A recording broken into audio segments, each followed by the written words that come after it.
ఆరోగ్యాభిలాషులందరికీ నా హృదయపూర్వక నమస్కారములు. ఈరోజు తన శాంతమే తనకు రక్ష ఎందుకో తెలుసుకోబోతున్నాం.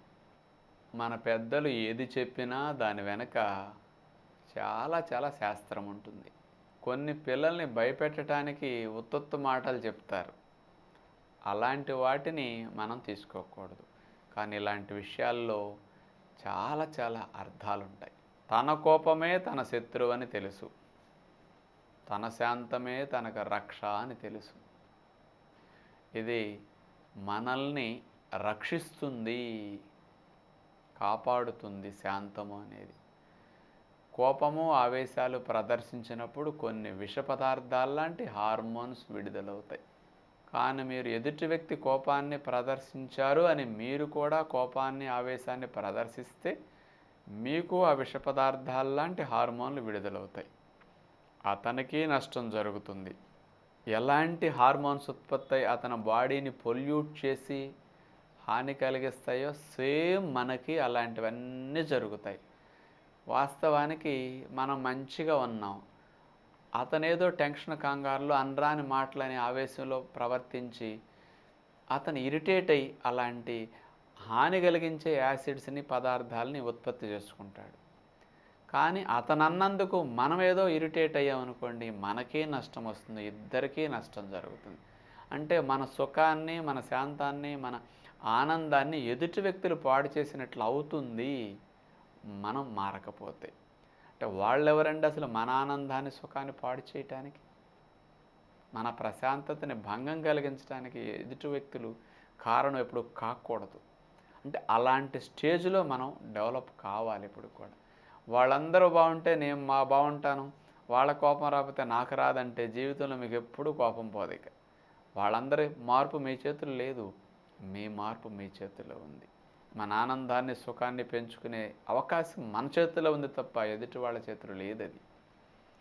అందుకని ఎదుటి వాళ్ళు ఎలాంటి ఇరిటేట్ అయినా, ఎలాంటి కఠినమైన మాటలన్నా, ఎంత తిడుతూ ఉన్నా, ఏ రకంగా అయినా సరే అరెస్ట్ అయి ప్రేలుతూ ఉన్నా, మనం అలాంటి వాటిని ఎలా భావించాలి అంటే అజ్ఞానంలో ప్రవర్తిస్తున్నారు. వాళ్ళకి ఆవేశం ఎక్కువ, శాంతం తక్కువ. అలాంటి వ్యక్తులతో మనం ఎంత దూరంగా ఉంటే అంత మంచిది. అలాంటి మాటలను ఎంత పట్టించుకోకుండా ఉంటే అంత మంచిది అనే విచక్షణ మనకు కలగాలి. అందుకని ముందు నుంచి మనం మానసికంగా ఇలాంటి వాటిని పెంచుకోవడానికి ప్రయత్నించాలి. అందుకే అలాంటివి ఏమైనా సమాజంలో వినపడుతుంటాయి. మనుషులందరికీ బలహీనతలే ఈరోజు. అందుకని ఎవరొకరు ఇరిటేట్ అవుతారు, ఏదో ఒక మాట అనేస్తారు, ఏదో ఒకటి ఆవేశంలో ప్రవర్తిస్తుంటారు, కస్సుబుస్సులు అంటుంటారు, తిట్టేస్తుంటారు ఊరికి ఏది పెడితే. ఇది సహజము. సమాజంలో మనం బాగుండాలంటే ఇది సహజంగా గ్రహించండి, దానికి భిన్నంగా మనం ఉండాలని ప్రయత్నించాలి. ఇలాంటి సహజమైన ప్రక్రియల్లో మనం నష్టపోకుండా సుఖంగా ఉండాలి అంటే, ఈ సమాజంలో ఉద్యోగ వ్యాపారాలు చేసుకోవాలి అంటే, ఇలాంటి స్థితి నుంచి రక్షించుకోవాల్సింది మనల్ని మనమే. వేరే వాళ్ళు ఎవ్వరూ మనకేమీ చేయలేరు, మనకు మనమే చేసుకోవాలి. అందుకని మనకు మనమే మార్పు తెచ్చుకోవాలి. ఎప్పుడైతే నేను ఎదుటి వాళ్ళు ఇరిటేట్ అయినా, ఎదుటి వాళ్ళ కోపగించినా, ఎదుటి వాళ్ళ చిరాకు పడినా, వాళ్ళ మానసిక స్థితి ఎంత డిస్టర్బ్ అయినా నేను మాత్రం వాటిని పట్టించుకోకూడదు. వాళ్ళు ప్రవర్తించారని నా ప్రవర్తన మాత్రం అట్లా మారకూడదు. ఎదుటి వాళ్ళని బట్టి నేను ఇరిటేట్ అవ్వకుండా, నేను శాంతంగా, నేను కూల్గా, నేను ప్రశాంతంగా, నిర్మలంగా నేను ఆలోచించాలి. నా విచక్షణతో నేను ఇట్లా మంచి నిర్ణయం తీసుకోవాలని రోజు అనుకోవాలి. మనం 2 సార్లు, 4 సార్లు, 10 సార్లు ఎలాంటి పరిస్థితులు వచ్చినా నేను నా ముఖంలో చిరునవ్వు పోకుండా, నా ఆనందాన్ని పోగొట్టుకోకుండా, నాలో ఆ శాంతాన్ని కోల్పోకుండా నేను బ్యాలెన్స్గా ఉండాలి అనుకుంటూ ఉండాలి ఈరోజు. అలా ఎప్పుడైతే మనం సంకల్పిస్తూ ఉంటామో అలాంటిది మీలో డెవలప్ అవుతూ ఉంటుంది. ఇలాంటి పరిస్థితి మీలో పెరుగుతున్నప్పుడు అవతల వ్యక్తులు ఎలాంటివి వచ్చినా సరే దాన్ని తట్టుకునే స్థితి మీలో దాన్ని వింటున్నా వదిలేసే స్థితి మీకు ఆటోమేటిక్గా వస్తుందన్నమాట. అందుకని అలాంటప్పుడు మీకు మంచి హార్మోన్లు విడుదలవుతుంటాయి. మీ లోపల మానసికంగా ప్రశాంతంగా, సంతోషంగా, శాంతంగా, నిర్మలంగా అట్లా ఉన్నారనుకోండి, మంచి హార్మోన్ రిలీజ్ అవుతాయి.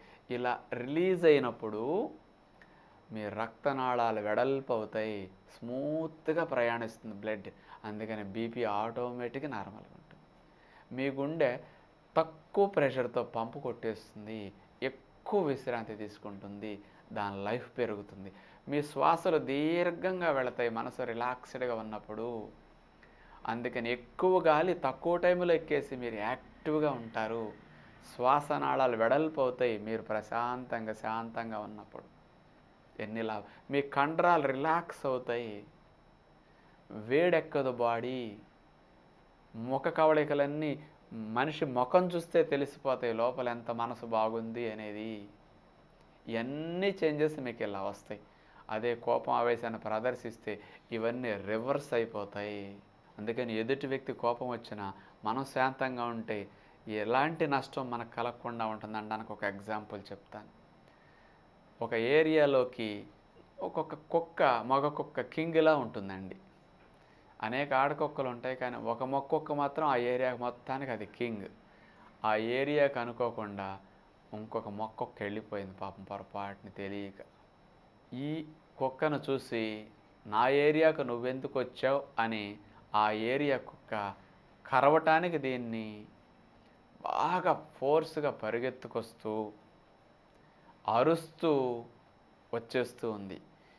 తెలియక వెళ్ళిన ఈ కుక్క అంత దూరం నుంచి ఆ కుక్కను చూస్తూ ఆ కుక్క యొక్క అరుపు, దాని పరుగు, దాని ఎత్తు, దాని బలము చూసేసరికి దీనికి ఈలోపు అంచనా వచ్చేసింది. అమ్మో, తెలియక వచ్చేసాను, పొరపాటయింది, దాని చేతిలో పడ్డామంటే నా బ్రతుకు అవుట్ అని కుక్క గ్రహించి శాంతాన్ని ప్రదర్శిస్తుంది.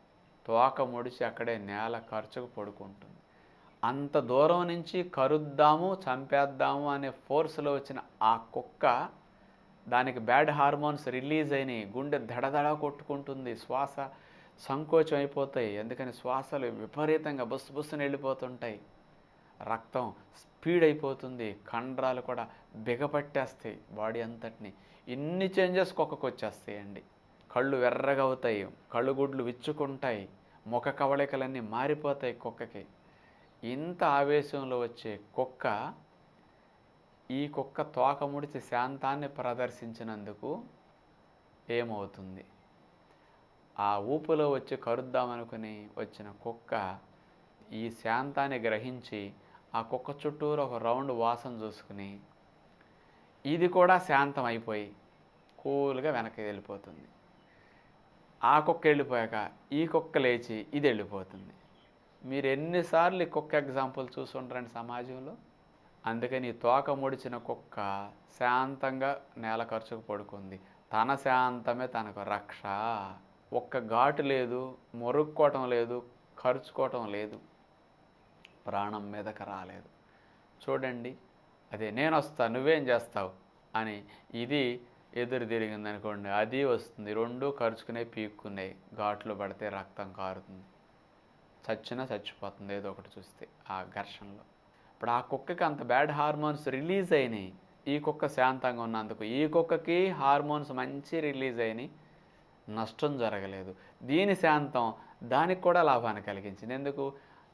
దాని అరుపు పెరగల, దానికి ఘర్షణ తెక్కకుండా ఇది హెల్ప్ చేసింది. అందుకని తన శాంతము తనకు రక్ష, తన శాంతము ఎదుటి వాళ్ళకు కూడా రక్ష అయింది ఇక్కడ. అందుకని చీటికి మాటికి పిల్లలు ఏదన్నా చిన్న పొరపాటు చేస్తే తల్లిదండ్రులు కస్సును బుస్సును లెగుస్తారు. వాళ్ళేం అనరు పాపం, తల్లిదండ్రులు కాబట్టి అని. కొట్టినా తిట్టినా అట్లా ఉంటారు. కానీ ఇలాంటి కస్సుబుస్సులు ఆడారు మీకు విష పదార్థాలు విడుదలవుతాయి, కానీ ఆ పిల్లలకి ఏమి అవ్వవు. అదే మీరు తోటి వాళ్ళని పక్క వాళ్ళని అన్నారనుకోండి, వాళ్ళు అంటారు, మీరు అంటారు, ఇద్దరికీ ఘర్షణ పెరుగుతుంది, ఇద్దరికీ నష్టం. అదే మనం అట్లా ఇరిటేట్ అయ్యాము అంటే ఇవన్నీ విష పదార్థాలు అయిపోతాయి. అందుకని ఎంత శాంతంగా, ఎంత ఓర్పుగా, ఎంత బ్యాలెన్స్గా ఈ మనసును మనం విచక్షణతో ఉపయోగించుకోవాలి. అందుకని ఈ మనసుని అట్లా బ్యాలెన్స్గా మనం ఆలోచించుకోకపోతే రోజు ఈ సమాజంలో మనం బ్రతకలేము, ఆనందంగా ఉండలేము. అందరినీ మారాలనుకోవద్దు మీరు ఎప్పుడు కూడా. నన్ను నేను మార్చుకోవాలనుకోండి. నా జీవితం నా చేతిలో ఉంది, నా మనసు ఆధీనం నా చేతిలో ఉంది. అందుకని నేను కోరుకునే ఆరోగ్యాన్ని, ఆనందాన్ని, ఆ సుఖాన్ని, శాంతాన్ని నేను పెంపొందించుకుంటే పెరుగుతుంది అని మనం తెలుసుకుంటే చాలన్నమాట. అందుకని అలాంటి మంచి మానసిక స్థితిని మనం తయారు చేసుకోవటానికి ప్రతిరోజు ఇట్లాంటి సాధన కొంత మనం చేసుకుంటే మంచిదని విజ్ఞప్తి చేస్తూ అందరికీ సెలవు. నమస్కారం.